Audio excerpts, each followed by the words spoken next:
बिस्मिल्लाहिर्रहमानिर्रहीम। अस्सलाम वालेकुम नाज़रीन, आप यूट्यूब चैनल देख रहे हैं। मैं इमरान खान हूँ। तफसीलात आपके सामने रखता हूँ। आज कौन कौन सी खबरें ख़ास तौर पे नैब के हवाले से जो बड़ी नकब लगनी थी वो लग गई है, उसकी तफसीलात क्या है वो मैं आपको बताता हूँ। इमरान खान साहब ने बड़ा अहम स्टेटमेंट दिया, वो भी आपको बताता हूँ। एहसन इकबाल ने तमाम रिकॉर्ड अपने स्टेटमेंट्स के तोड़ दिए हैं, वो भी आपको मैं बताता हूँ। बारामन तंगी को साइकिल चलाते हुए आपको देखा होगा आपने कुछ अर्सा पहले, इस हवाले से खबर है मेरे पास, वो भी आपको बताता हूँ। और साथ ही साथ IMF प्रोग्राम की बहाली के हवाले से मुफ्ता इस्माइल को क्यों लगता है कि अब वो बहाल हो जाएगा। लेकिन उससे पहले मैं लाहौर पहुंचा हूं कल, और जैसे ही मैं लाहौर पहुंचा हूं दोबारा से मुसीबत पड़ गई पंजाब गवर्नमेंट को। यानी जब मैं पहले यहाँ पे था तो तब अजीबोगरीब एक्टिविटी हो रही थी। मेरे घर की बिल्कुल बैक साइड पे लाके उन्होंने बंदा मार दिया पहले, और फायरिंग करते रहे 5-7 मिनट। जब इनको पूछा तो भाग गए, और अभी तक उसका जवाब इन्होंने नहीं दिया। तो अब एक नई इन्होंने जैसे ही मैं वापस आया हूँ तो फिर कल से दोबारा इन्होंने मेरे घर को, कल रात से अब तक मेरे घर को और सोसाइटी को इन्होंने घेर लिया, और नाके जिस तरह के लगाए। बल्कि ये एक आप एक विजुअल देखें, आपको थोड़ी आवाज़ शायद मुश्किल से समझ आ रही होगी, लेकिन ये मैंने अपने मोबाइल फ़ोन से बनाया ताकि आपको आइडिया हो कि नाके मेरे घर के आसपास। मेरा घर ऐसे है ना कि ऐसे मैं बाहर निकलूँ मेन गेट से तो मेरे पास सिर्फ 2 ऑप्शन है, या मैं राइट मुड़ सकता हूँ या मैं लेफ्ट मुड़ सकता हूँ। तो ज़रा ये आप वीडियो देखें, आपको पता चल जाएगा। ये जी एक नाका मेरे घर से बाहर निकल के ये राइट साइड पे लगा हुआ है। ये पुलिस खड़ी है, लोगों को तंग कर रही है। ये 2 डबल के मंडाले यहाँ पे खड़े हैं। एक ये आप देख लें, 2 गाड़ियाँ लेके यहाँ पुलिस खड़ी है, ये नाका ऐसे लगा है। और दूसरा आप यहाँ से थोड़ा सा ऐसे मुड़े तो ये खड़े हैं दूसरे, ये सामने, ये देखिए दोनों तरफ इन्होंने गाड़ियाँ खड़ी की हुई हैं। और ये नहीं समझ नहीं आ रही, नाका अगर एक सड़क पे लगाना तो वो एक ही बहुत होता है, लेकिन इन्होंने इसलिए ये ऐसे लगाया है कि अगर दाएं जाएगा तो भी पकड़ा जाएगा, बाएं जाएगा तो भी पकड़ा जाएगा। ये देखें, ये एक साइड और ये दूसरी साइड। ये देखें, किसी को कुछ नहीं कह रहे, इनको सिर्फ मुझे रोकना है कि अगर मैं दाएं जाऊं तब पकड़ लेंगे, बाएं जाऊं तब पकड़ लेंगे। तो इस वीडियो में आपने देखा कि लेफ्ट साइड मुड़ता हूं तो फिर पुलिस खड़ी है, राइट मुड़ता हूं तो फिर पुलिस खड़ी है। और ये इन्होंने किया क्यों? क्योंकि मैं क्राइम रिपोर्टर रहा हूं, मेरे सोर्सेज हैं पुलिस में हर जगह पे। तो बताया ये गया कि मुझे हरासा करना है, खौफजदा करने की कोशिश है मुझे, मेरी फैमिली को, जो यहाँ पे लोग रहते हैं उनको, और उनको परेशान करने के लिए इस किस्म के ये 2 नाके लगाए गए हैं। आमने सामने कभी भी इस तरह 50 मीटर के ऊपर 2 नाके कभी नहीं मैंने लगे हुए देखे अपनी ज़िंदगी में। ये अजीबोगरीब किस्म के नाके थे, पुलिस इसको जस्टिफाई नहीं कर पा रही थी। बहाना इन्होंने ये लगाना था कि इमरान खान के साथ जो सिक्योरिटी जा रही है उनके पास वो हथियार हैं जिनके लाइसेंस नहीं है, और ये तो हथियार अपने से भी डाल देते हैं। यानी ये मुझे पकड़ लें और मेरे ऊपर 4 बंदूकें डाल दें, जैसे कि ये किसी पे भी डाल देते हैं, तो मैं कैसे साबित करूंगा ये मेरी नहीं है। और ये जिस जगह पे इन्होंने नाके लगाए यहाँ पे सेफ सिटी के कैमरास भी नहीं है। तो मैं बाहर निकला और मैंने इन दोनों की वीडियोस बना दी जो मैंने आपको दिखाई है, दोनों तरफ जो नाके लगे हुए हैं। इसके अलावा इनके पीछे भी इन्होंने नाके लगाए हुए थे। यानी यहाँ पे 3 मुख्तलिफ पुलिस स्टेशन की, उसके अलावा 2 मुख्तलिफ और डिपार्टमेंट्स की, नहीं वो डॉल्फिन वॉल्फिन, ये सारी पुलिस इन्होंने यहाँ पे मेरे लिए दर्जनों पुलिस वाले इन्होंने खड़े किए हुए थे हरासा करने के लिए। लोग मुझे आते जाते पूछ रहे हैं टेलीफोन करके, सर आपके घर के बाहर खैर है? मैं कह, मुझे क्या पता क्या है। फिर मेरे घर की वीडियोज़ बना रहे हैं मेरे आसपास की। तो मुझे पता चला कि ये मेरे ऊपर इलीगल वेपन्स डालेंगे और ये कहेंगे कि ये गैर कानूनी हथियारों के साथ फिरता है। तो फिर मैंने अपने तौर पे जो सोर्सेज मेरे उनको इस्तेमाल किया, पुलिस को मैंने कहा जी आप मेरे घर आ जाएं। बल्कि उन्होंने पहले खुद ही रब्ता किया कि हम आना चाहते हैं, तो मैंने चेक किया कौन लोग आना चाह रहे हैं। तो वो पुलिस वाले, मैं पहले क्योंकि यहाँ पे क्राइम रिपोर्टिंग भी करता रहा हूँ तो मैंने बुलवा लिया उनको। वो लोग आए, आकर मेरे साथ बैठे। मैंने उनको अपने तमाम हथियार जो मेरे साथ मैं मूव कर सकता हूँ मैंने वो उनको दिखाए, छोटे और बड़े, कि जनाब ये मेरे पास हथियार है। फिर मैंने उनको लाइसेंस दिखाए कि ये उनके लाइसेंस हैं। फिर मैंने उन्हें कहा इनकी आप तस्वीरें बनाएं। फिर मैंने लाइसेंस की कॉपीज़ भी दी, हथियारों के जो नंबर हैं वो भी दिए, और मैंने जो मेरे सिक्योरिटी गार्ड हैं उनके ID कार्ड्स की कॉपीज़ भी मैंने कहा कि अभी पुलिस स्टेशन में जमा करवा दो जाके। तो ये सारी कार्रवाई मैंने की ताकि ये बहाना हमेशा के लिए ख़त्म हो जाए कि इमरान खान के पास इलीगल वेपन्स हैं और ये गैर कानूनी हथियारों को लेकर जा रहा था, तो हमने इसको पकड़ लिया है। तो अब मैं आप सबको गवाह बना रहा हूँ इस बात पे कि मैंने आज इनको अपने पूरे हथियार भी दिखा दिए, मैंने इनको अपने लाइसेंस भी दिखा दिए, जो हथियार मेरे साथ मूव करते हैं वो भी दिखा दिए, और दूसरा मैंने इनको ये बता दिया कि कभी आपको मेरा कोई आदमी या मेरे साथ जो सिक्योरिटी के लोग हैं वो आपको बाज़ार में, रश में, कॉलेज में, यूनिवर्सिटी में, स्कूल में, किसी अदालत में कहीं पे हथियार के साथ आपको नज़र नहीं आएगा। हम अपने हथियारों को कंसील्ड मैनर में कानून के मुताबिक अपनी गाड़ियों में छुपा कर रखते हैं। हथियार हम कभी बाहर नहीं निकालते क्योंकि जनरल पब्लिक में अच्छा नहीं लगता, मायूब लगता है। आपके पास हथियार होना चाहिए इमरजेंसी हैंडलिंग के लिए, खासतौर पे आप रात को मूव करते हैं या किसी, तो यहाँ पे पुलिस तो इतनी प्रोटेक्शन नहीं दे सकती, तो हथियार मौजूद ज़रूर हैं लेकिन हम उनकी नुमाइश नहीं करते। नुमाइश गैर कानूनी है, हथियार रखना गैर कानूनी नहीं है, उसका लाइसेंस मौजूद है। तो ये सारी चीज़ें मैंने पुलिस को बुलवा के, उनको जूस पिला के, उनको हर चीज़ समझा के, सारा कुछ उनके हवाले मैंने कर दिया है। लेकिन मुझे उनके चेहरों से लगा कि वो जो कर रहे हैं वो करना नहीं चाहते। मुझे उनके चेहरों से लगा वो ये कह नहीं रहे थे। ये मजबूर करते हैं इदारों को भी, उनको भी कहते हैं कि दबाओ, धमकाओ, हिरासा करो, तो इससे तो हिरासा हम नहीं होते। मैं तो आज निकल के खुद गया हूँ बाहर जाके, मैंने पुलिस की खुद वीडियो बनाई है। उसके बाद उन्होंने जब कहा आना चाहते हैं, मैंने कहा आओ जी सारे आ जाओ। वो आए और आके बैठे मेरे साथ। मैंने उनको जो मैं पेश कर सकता था पानी पेश किया, फिर उनको जितना कोऑपरेशन था सारा उनको दिया और उनके साथ फिर मैंने इजाज़त ली। मैंने कहा जी मैं इतना ही आपके साथ कोऑपरेट कर सकता हूँ। हाँ, एक मैंने उन्हें गुजारिश की कि मेरे घर जब भी आपने आना हो तो दरवाजे से आना है, जंगल वाली साइड से नहीं आना। जिस तरह पिछले दिनों आपने पीछे से आके वो गोलियां चलाई हैं, वो हरकत आपने नहीं कर दी। जिसने आना है दरवाजे की तरफ से आना है, आपको हम वेलकम करेंगे बिल्कुल ऐसे ही जैसे इस दफ़ा हमने आपको वेलकम किया है। मेरे घर पे जो सिक्योरिटी वाले खड़े होंगे उनके पास उनकी गन होती है, लेकिन जब ये मेरे साथ बाहर मूव करते हैं तो वो हम गाड़ी के अंदर छुपा कर रखते हैं और ये हमारा कानूनी और आईनी हक है। तो मैंने ये सब कुछ उनको इसलिए लिखवा दिया ताकि कल को मेरे साथ किसी भी सड़क पे, किसी भी जगह पे पुलिस वाले कोई ड्रामा करें तो ये कानूनी जवाब मेरे पास मौजूद हो। और मैं पहले से बता दूं कि मैंने हर चीज़ इनको बता रखी थी। अब आ जाए खबरों की तरफ। सबसे पहले नैब वाली खबर ले लेते हैं। एक तो सदर मुमलिकत ने नैब तरमीमी बिल भी बगैर दस्तखत के वापस कर दिया। आरफ अलवी ने इलेक्शन तरमीमी बिल के बाद अब कौमी एहतसाब ब्यूरो यानी नैब में तरमीमी बिल भी बगैर दस्तखत के वापस कर दिया। कौमी असम्बली और सेनेट से मंजूरी के बाद इन्हें इस बिल को एक्ट बनाने के लिए वजारत पार्लिमानी उमूर ने अरसाल किया था, ताहम आरफ अलवी ने बिल पर दस्तखत नहीं किए। सदर ने मौक़िफ़ ये इख्तियार किया कि पार्लियामेंट से मंजूर शुदा ये बिल रुज्जत पसंदाना नौइयत का है, जिससे कानून के लंबे हाथों को मफलूज करके बदउनवानी को फ़रोग हासिल होगा। यानी ये करप्शन के लिए ये बिल है। नैब तरमीमी बिल बदउनवानी या करप्ट अनासर के लिए वाज़े पैगाम है कि वो किसी को भी जवाबदेह नहीं है और बिला खौफ खतर अपनी लूट मार जारी रख सकते हैं। सदर मुमलिकत ने कहा कि कमज़ोर आदमी मामूली जराइम पर पकड़ा जाता है, बाअसर करप्ट अनासर को कौम का खून पसीना चूसने के मकरू अमल के बावजूद एक खुली आज़ादी दी जाती है। एहतसाब के अमल को कमज़ोर करना ना सिर्फ खिलाफ आइन है बल्कि पहले से मसाइल ज़दा पाकिस्तानी अवाम की बुनियादी हुकूक की भी खिलाफ वर्जी है। मैं इस हकीकत से बखूबी आगाह हूँ कि सदर पाकिस्तान के बिल पर दस्तखत ना करने के बावजूद ये बिल कानून की हैसियत इख्तियार कर लेगा, क्योंकि कानून तो वो बन गया ना, सदर दस्तखत करें या ना करें, लेकिन उन्होंने अपने आप को इस गुनाह का हिस्सा नहीं बनाया। उन्होंने अपने आप को इससे बाहर रखा और तारीख उनको याद रखेगी। तो नैब के तरमीम पर जो है वो NRO 2 है और ये एक शर्मनाक कोशिश है। तहरीक इंसाफ ने यौम स्याह का ऐलान कर दिया इस हवाले से, यानी नैब कानून में तरमीम के जरिए खुद को NRO 2 देने की शर्मनाक कोशिश पर पाकिस्तान तहरीक इंसाफ ने यौम स्याह मनाने का ऐलान कर दिया और पार्टी रहनुमा काली पट्टियां बांध कर एहतसाब का निज़ाम तबाह करने की कोशिश को उजागर करेंगे। इमरान खान के ज़ेर सदारत इजलास हुआ।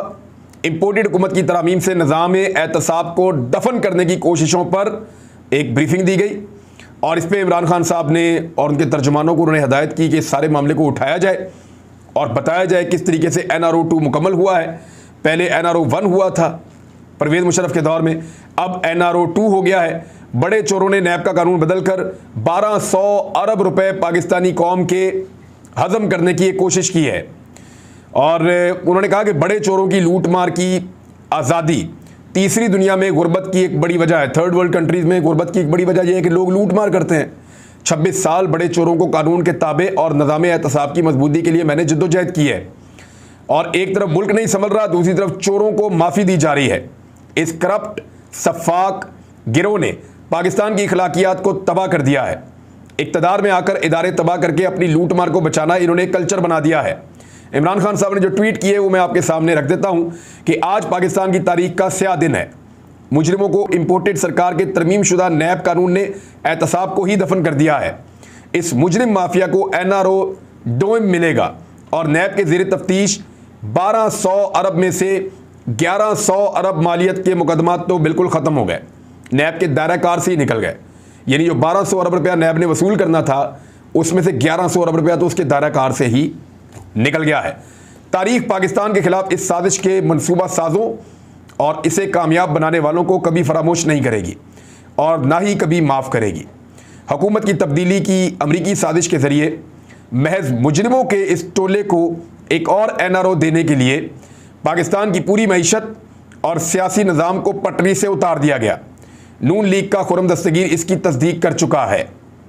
चेयरमैन PTI ने कहा कि हमारे रसूल सल्लल्लाहु अलैहि वसल्लम के फरमान का मफहूम है कि तबाही इन मुआशरों का मुकद्दर बनती है जहाँ कमज़ोर की पीठ पर तो कोड़े बरसते हैं मगर ताकतवर कानून की पहुँच से दूर रहता है। आज नैब के इस तरमीम शुदा कानून के साथ हम वाइट कॉलर क्राइम के मुजरिमों को एहतसाब से मुबर्रा करते हुए तबाही की तरफ बढ़ रहे हैं, ये इमरान खान साहब ने कहा। नैब कवानीन में तरमीम की वजह से असरात क्या होंगे, ज़रा ये आप गौर करें। पहले मैं आपको तरमीम बताऊंगा, फिर बताऊंगा कि इससे बचेगा कौन। सेक्शन 21G, बैरून मुल्क से आया सबूत काबिल कबूल नहीं होगा। मरियम नवाज़ का कैलबरी वाला जो फ्रॉड केस है वो इससे ख़त्म हो जाएगा। सेक्शन 14, मुलजिम की असासों की मनी ट्रेल देने की जिम्मेदारी ख़त्म हो गई, तो इससे नवाज शरीफ के खिलाफ जो मुकदमात हैं वो ख़त्म हो जाएंगे। सेक्शन 9A5, ये असासों की तारीफ तब्दील कर दी गई है।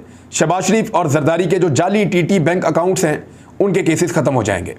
सेक्शन 9A10, सेक्शन 5S, ये मफादे आमा के केस में कम अज़ कम मुतासरीन की हद 100 कर दी गई है।